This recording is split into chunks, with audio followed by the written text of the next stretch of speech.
ನೋಡಲಿಕ್ಕೆ ಗಾಜಿನ ಥರ ಇರೋ ಸಾಫ್ಟಾದ ಈ ಹಲ್ವಾ ಇವತ್ತಿನ ವಿಶೇಷ ರೆಸಿಪಿ. ಇದು ಸೀಸನ್ ಸ್ಪೆಷಲ್ ಮಾವಿನ ಹಣ್ಣಿನ ಹಲ್ವಾ. ಇನ್ನೇನು ಮಾವಿನ ಹಣ್ಣಿನ ಸೀಸನ್ ಸ್ಟಾರ್ಟ್ ಆಯಿತು. ಈ ಥರ ಹಲ್ವಾ ಒಂದ್ಸಲ ಮನೆಯಲ್ಲಿ ಟ್ರೈ ಮಾಡಿ, ಮನೇಲಿ ಎಲ್ಲರೂ ತುಂಬ ಇಷ್ಟಪಟ್ಟು ತಿಂತಾರೆ. ಮೊದಲಿಗೆ ನಾನಿಲ್ಲಿ ಒಂದು ಪ್ಯಾನ್ಗೆ 2 ಸ್ಪೂನಷ್ಟು ತುಪ್ಪ ಹಾಕ್ಕೊಂಡು ಬಿಸಿ ಮಾಡ್ಕೊಳ್ತಾ ಇದ್ದೀನಿ. ಅದಾದ ನಂತರ ಒಂದು 10 ಗೋಡಂಬಿ ಪೀಸಸ್ ಹಾಕ್ಕೊಳ್ತಾ ಇದ್ದೀನಿ. ಜೊತೆಗೇ 4 ಲವಂಗ ಹಾಕ್ಕೊಳ್ತಾ ಇದ್ದೀನಿ.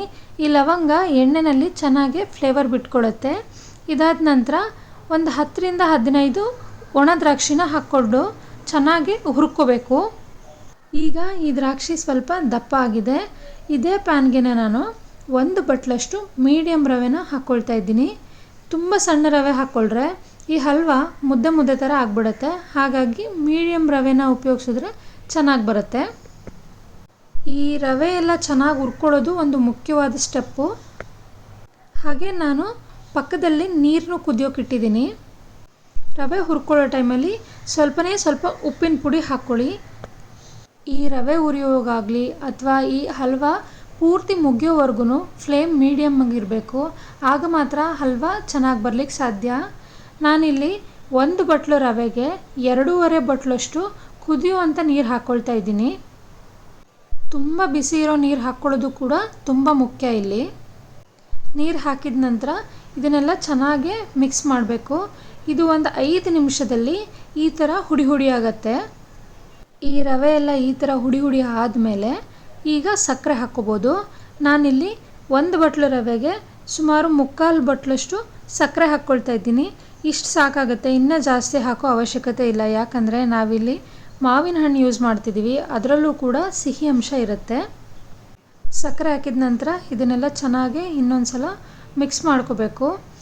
ಈಗ ನೋಡ್ತಿರ್ಬೋದು, ಇದು ಸ್ವಲ್ಪ ಪಾಕ ಬಿಟ್ಕೊಂಡು ಮತ್ತೆ ತೆಳ್ಳಗಾಗ್ತಾ ಇದೆ. ಹೀಗೆ ಚೆನ್ನಾಗಿ ಮಿಕ್ಸ್ ಮಾಡ್ತಾ ಇದ್ದರೆ ಮತ್ತೆ ಇದು ಗಟ್ಟಿಯಾಗತ್ತೆ. ಈ ಹಂತದಲ್ಲಿ ಮಾವಿನ ಹಣ್ಣಿನ ಮಿಶ್ರಣನ ಹಾಕ್ಕೋಬೋದು. ನಾನಿಲ್ಲಿ 1 ಮಾವಿನ ಹಣ್ಣನ್ನು ಪಲ್ಪ್ ತೆಗೆದುಬಿಟ್ಟು ಒಂದು ಬ್ಲೆಂಡರಿಗೆ ಹಾಕಿಬಿಟ್ಟು ನೀರು ಹಾಕ್ದೇ ಬ್ಲೆಂಡ್ ಮಾಡ್ಕೊಳ್ತಾ ಇದ್ದೀನಿ. ಆದಷ್ಟು ಸಿಹಿ ಇರೋವಂಥ ಮಾವಿನ ಹಣ್ಣನ್ನೇ ಉಪಯೋಗಿಸಿ.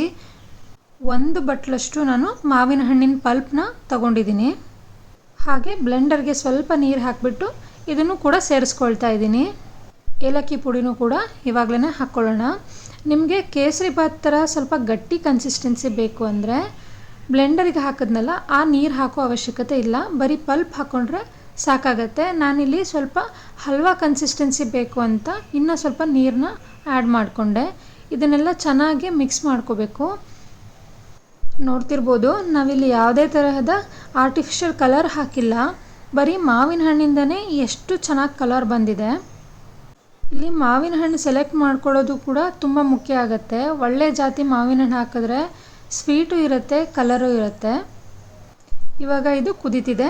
ಈ ಟೈಮಲ್ಲಿ ಫ್ಲೇಮ್ ಆಫ್ ಮಾಡಿಬಿಟ್ಟು ಮತ್ತೊಂದು 2 ಸ್ಪೂನಷ್ಟು ತುಪ್ಪ ಹಾಕ್ಕೊಂಡು ಒಂದು ಲಿಡ್ನ ಕ್ಲೋಸ್ ಮಾಡಿ ಒಂದು 15 ನಿಮಿಷ ಹಾಗೆ ಬಿಟ್ಬಿಡೋಣ. ಈಗ 15 ನಿಮಿಷ ಆಗಿದೆ. ನಾನು ಲಿಡ್ ಓಪನ್ ಮಾಡ್ತಾ ಇದ್ದೀನಿ. ನೋಡ್ತಿರ್ಬೋದು ಎಷ್ಟು ಚೆನ್ನಾಗಿ ಕಾಣಿಸ್ತಿದೆ. ಹಾಗೆ ನೋಡ್ಬೋದು ಒಂದು 15 ನಿಮಿಷ ಆಗಿದೆ, ಅಂದರೂ ಕೂಡ ಗಟ್ಟಿ ಹಾಗೇ ಇಲ್ಲ, ಹಲ್ವಾದ ಕನ್ಸಿಸ್ಟೆನ್ಸಿನಲ್ಲೇ ಇದೆ. ನೀವು ಇದೇ ಥರ ಒಮ್ಮೆ ಟ್ರೈ ಮಾಡಿ, ಹೇಗೆ ಬಂತು ಅಂತ ಕಮೆಂಟ್ ಮಾಡಿ.